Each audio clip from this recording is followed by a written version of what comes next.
Bonjour, bienvenue dans cette première partie d'une série de vidéos dédiées aux résistances non linéaires. Dans cette première partie, on va regarder la NTC.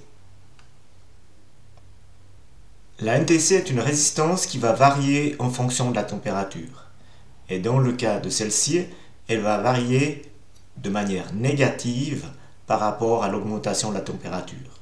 Donc on dit qu'elle a un coefficient de température négatif. C'est-à-dire que quand la température va augmenter, la résistance va diminuer. Au niveau du boîtier, on va retrouver différents types de boîtiers. Par exemple, des tout petits boîtiers ici qui peuvent s'insérer dans le bobinage d'un relais, d'un moteur, peu importe. Ici, un composant SMD monté directement sur une carte de disque imprimé. Ici, un composant qui peut être vissé sur le boîtier d'un moteur ou autre. Et ici, un boîtier ici tout plat. On va retrouver souvent ce type de boîtier. Donc c'est des boîtiers en forme de disque très plat parce que la température va entrer par la surface. Donc on va faire des boîtiers avec une surface la plus grande possible. Au niveau du symbole, on retrouve le symbole de la résistance qui est ici avec ce trait oblique et un petit trait ici horizontal. Ce trait oblique et celui-ci indiquent qu'une grandeur extérieure va faire varier la résistance. Et dans ce cas-là, c'est la température avec un coefficient de température négatif. On va aussi trouver ce symbole-là avec le symbole θ, pour indiquer que c'est la température, et une flèche haute et une flèche contre le bas, pour indiquer que quand la température augmente, la résistance diminue. Au niveau de la caractéristique, on va retrouver ceci. Quand la température augmente, on voit que la résistance diminue. Et dans le cas de la NTC, ça diminue de manière non linéaire. Si on prend une NTC de 1 kΩ, en fait, elle aura 1 kΩ à 25 degrés. Au niveau de la datasheet du fabricant, on va retrouver différentes informations. Par exemple, pour les différents types de NTC de la série, si on prend la 1 kΩ, qui est le modèle 1009, on va retrouver différentes informations.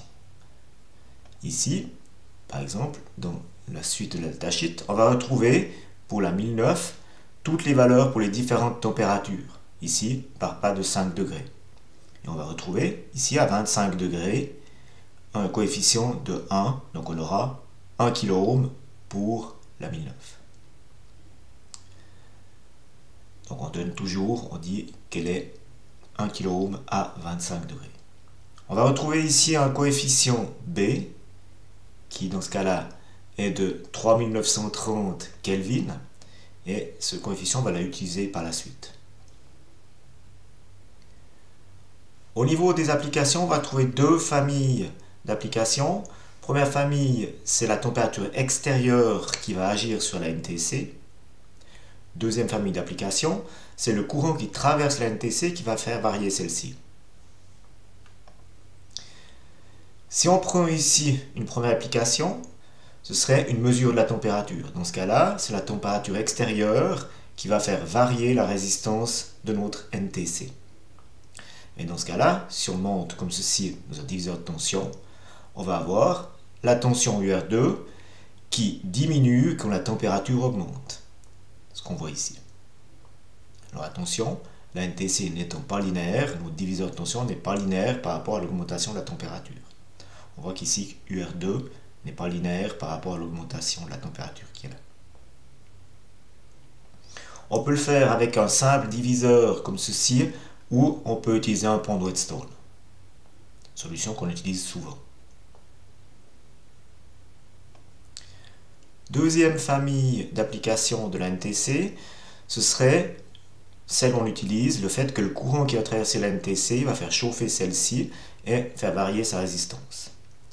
Dans le cas ici, on va mettre en série notre NTC avec un relais ou un moteur. On va souvent utiliser pour un moteur.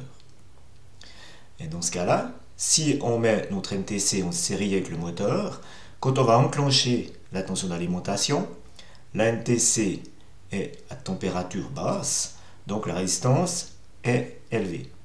Dans ce cas-là, la NTC va limiter le courant.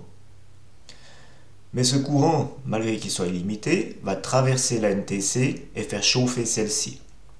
Et en chauffant, sa valeur va diminuer et le courant va pouvoir augmenter.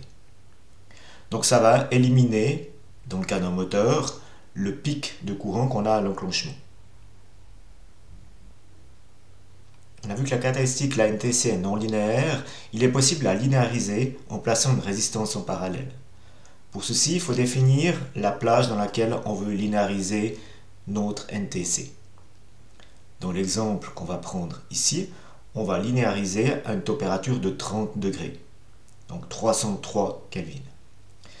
Il est important de savoir à quel endroit on veut linéariser. Par exemple, si on veut faire une régulation de température, on doit savoir dans quelle plage de température on veut travailler. Et il faut linéariser cette plage-là. Une fois qu'on sait autour de quelle température on veut linéariser, il suffit d'aller chercher les informations dans le datasheet. Par exemple, si on veut linéariser à 30 degrés, on a à peu près 810 ohms ici. Et on a un coefficient B, celui que je vous ai présenté avant, qui vaut 3930 Kelvin. Voilà, avec ces valeurs-là, donc la résistance de notre NTC à 30 degrés est de 810 ohms et on a un coefficient B de 3930. Le fabricant vous donne la formule suivante pour calculer la résistance parallèle qui est ici. Donc il suffit de placer ces valeurs dedans. Attention avec la température en Kelvin. Donc ici on a nos 810 ohms, les 3930 du coefficient B et la température en Kelvin. Et on obtient une valeur de 594 ohms ici à placer en parallèle avec la NTC. Et lorsqu'on fait ceci, si on fait le calcul, on voit que ici la caractéristique bleue qui est non linéarisée va se retrouver linéarisée principalement dans la zone ici autour de 30 degrés. Donc, hors d'une certaine zone, on sera plus linéaire. On voit qu'ici, on devient moins linéaire. Mais dans la zone 30 degrés, on est linéaire. Donc, pour ceci, il faut bien déterminer à quel endroit on veut linéariser. Je vous remercie de votre attention et je vous souhaite une bonne journée. Au revoir.